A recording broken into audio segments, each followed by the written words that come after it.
नमस्कार, आप देख रहे हैं वाइब्रेंट बिहार झारखंड। लेकर आई हूं आपके लिए हमारा special show to the point. मैं हूं आपके साथ मुतीदत पार्टी। क्या बिहार में पिछले 3 महीनों से थमा हुआ जमीन का काम अब फिर से पटरी पर लौटने वाला है? आखिर सम्राट चौधरी की सरकार ने ऐसा कौन सा जादुई फॉर्मूला निकाला कि 86 दिनों से अड़े राजस्व कर्मचारी झुकने को तैयार हो गए? क्या अब आपके दाखिल खारिज, निबंधन और एलपीसी जैसे काम बिना किसी रुकावट के पूरे होंगे? और सबसे बड़ा सस्पेंस, क्या इस हड़ताल के खत्म होने के पीछे जनगणना का कोई कनेक्शन है? आज टू द पॉइंट में हम डिकोड करेंगे उस समझौते को जिसने बिहार के अंचलों में मचे सन्नाटे को खत्म कर दिया है। वीडियो के आखिर तक बने रहें, क्योंकि आज हम आपको बताएंगे कि कैसे आपके अंचल कार्यालय में क्या क्या कुछ बदलने वाला है सोमवार से। अब आते हैं टू द पॉइंट पर। बिहार में राजस्व कर्मचारियों की हड़ताल कोई छोटी मोटी बात नहीं थी। बीते 86 दिनों से यानी 9 फरवरी से ये कर्मचारी 17 सूत्री मांगों को लेकर अनिश्चितकालीन सामूहिक अवकाश पर थे। आप सोचिए, करीब 3 महीने तक बिहार के अंचलों में ताले लटके रहे। सरकार पर दबाव तब बढ़ा जब अंचलाधिकारी सीयू के बाद राजस्व कर्मियों ने भी काम पूरी तरह ठप कर दिया। राजस्व एवं भूमि सुधार विभाग के सचिव जय सिंह और कर्मचारी संघ के बीच मैराथन बैठक हुई।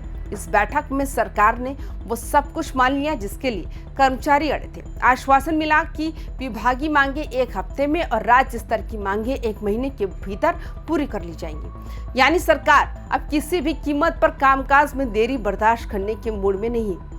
यहाँ एक कड़वा सच ये भी है कि हम भले ही डिजिटल बिहार और ऑनलाइन दाखिल खारिज की बात करते हैं, लेकिन जमीन के रिकॉर्ड्स का असली रिमोट आज भी इन राजस्व कर्मियों के हाथ में ही है। टू द पॉइंट बात यह है कि जब ये कर्मचारी हड़ताल पर गए तो बिहार का पूरा डिजिटल सिस्टम एक तरह से लकवाग्रस्त हो गया। सर्वर पर आवेदन तो आ रहे थे, लेकिन उनकी फिजिकल वेरिफिकेशन करने वाला कोई नहीं था। तकनीक कितनी भी आगे निकल जाए, जब तक जमीन पर कागजों की जांच करने वाला कर्मचारी अपनी कुर्सी पर नहीं बैठता, तब तक आम आदमी का काम नहीं होता। इस हड़ताल ने सरकार को ये भी एहसास दिला दिया कि सिस्टम को पूरी तरह ऑटोमेटेड करने का दावा अभी भी जमीनी हकीकत से बहुत दूर है। टू द पॉइंट बात यह है कि ये हड़ताल सिर्फ कर्मचारियों की नहीं थी, बल्कि ये बिहार की उस आम जनता की मुसीबत थी जो अपने ही जमीन के कागजों के लिए दफ्तरों के चक्कर काट रही थी। इन 86 दिनों में बिहार के अंचल कार्यालयों में लाखों फाइलें धूल फांक रही हैं। अब जब कर्मचारी लौट रहे हैं तो उन पर काम का बोझ सामान्य से 4 गुना ज्यादा होगा।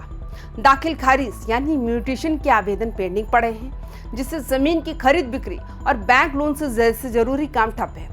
अब चुनौती ये है, क्या ये कर्मचारी उस पुराने बैकलॉग को खत्म कर पाएंगे या फिर फाइलों का ये अंबार एक नई समस्या खड़ी करेगा? सबसे अहम हिस्सा यह है कि समझौते में कर्मचारियों का पलड़ा भारी रहा। टू द पॉइंट जानकारी यह है कि हड़ताल के दौरान जिन कर्मचारियों पर गाज गिरी थी या निलंबन की कार्रवाई हुई थी, उसे अब वापस लिया जाएगा।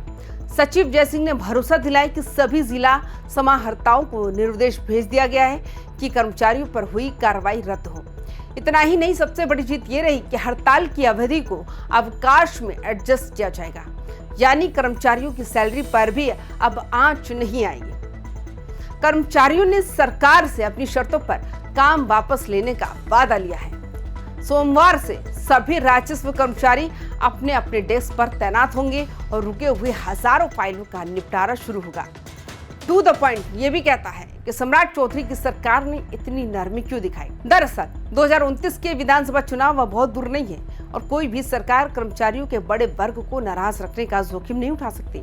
राजस्व कर्मचारी सीधे तौर पर ग्रामीण इलाकों और आम आदमी से जुड़े होते हैं। अगर जमीन के काम लटके रहते हैं तो उसका सीधा गुस्सा सरकार के खिलाफ जा सकता था।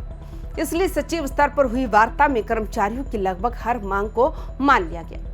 ये सरकार का एक स्मार्ट मूव है ताकि जमीनी स्तर पर प्रशासन की पकड़ मजबूत बनी रहे और जनता के बीच सुशासन का मैसेज आए। अब सवाल ये है कि सरकार ने इतनी जल्दी समझौता क्यों किया? टू द पॉइंट कारण ये है कि बिहार में जनगणना का काम शुरू होना है और राजस्व विभाग इसका नोडल विभाग है। बिना राजस्व कर्मचारियों की जनगणना कराना नामुमकिन था।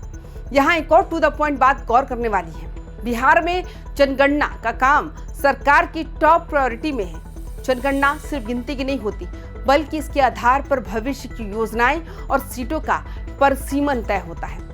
राजस्व विभाग के कर्मचारियों के पास जमीन और परिवारों का सबसे सटीक डेटा होता है। बिना उनकी मदद के ये काम बीच में ही लटक सकता था। सचिव जयसिंह ने इसी डेडलाइन प्रेशर को समझते हुए कर्मचारियों को मेज पर बुलाया और उनकी मांगों पर सकारात्मक रुख अपनाया। अब जनगणना का रास्ता साफ हो गया है, जो सरकार के लिए एक बड़ी प्रशासनिक जीत है। पिछले सप्ताह जब सीईओ और राजस्व अधिकारियों ने अपनी 55 दिनों की हड़ताल खत्म की थी, तब सरकार को उम्मीद थी कि काम शुरू हो जाएगा, लेकिन नीचे के स्तर पर राजस्व कर्मियों के बिना फाइलें आगे नहीं बढ़ पा रही थी। पंचायत सचिवों को अतिरिक्त प्रभार दिया गया, लेकिन वो भी हड़ताल पर चले गए। इस चेन रिएक्शन ने सरकार को बैकफुट पर ला दिया। अब जब सीईओ और कर्मचारी दोनों काम पर लौट आए हैं, तो बिहार में जमीन की रजिस्ट्री, दाखिल खारिज और निबंधन के कामों में जबरदस्त तेजी आने की उम्मीद है। इस हड़ताल के पीछे एक डरावना पहलू ये भी रहा कि जब अंचल कार्यालयों में सन्नाटा था, तब भू माफियाओं के हौसले बुलंद थे। To the point inside story ये है कि राजस्व कर्मियों की गैर मौजूदगी में विवादित जमीनों पर अवैध कब्जे की शिकायतें तेजी से बढ़ी। चूंकि कोई भी कर्मचारी पैमाइश या रिपोर्ट लगाने के लिए फील्ड में नहीं जा रहा था, इसलिए दबंगों ने इस प्रशासनिक वैक्यूम का जमकर फायदा उठाया।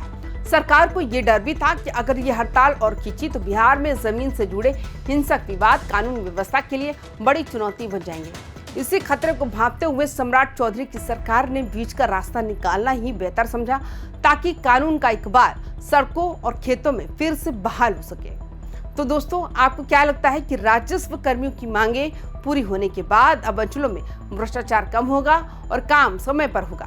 क्या सम्राट चौधरी सरकार का ये फैसला 2027 के चुनाव से पहले कर्मचारियों को साधने की एक बड़ी कोशिश है?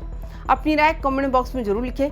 बिहार की हर बड़ी खबर का टू द पॉइंट विश्लेषण देखने के लिए वाइबन बिहार झारखंड को सब्सक्राइब करें, वीडियो को लाइक और शेयर करना ना भूलें। नमस्कार।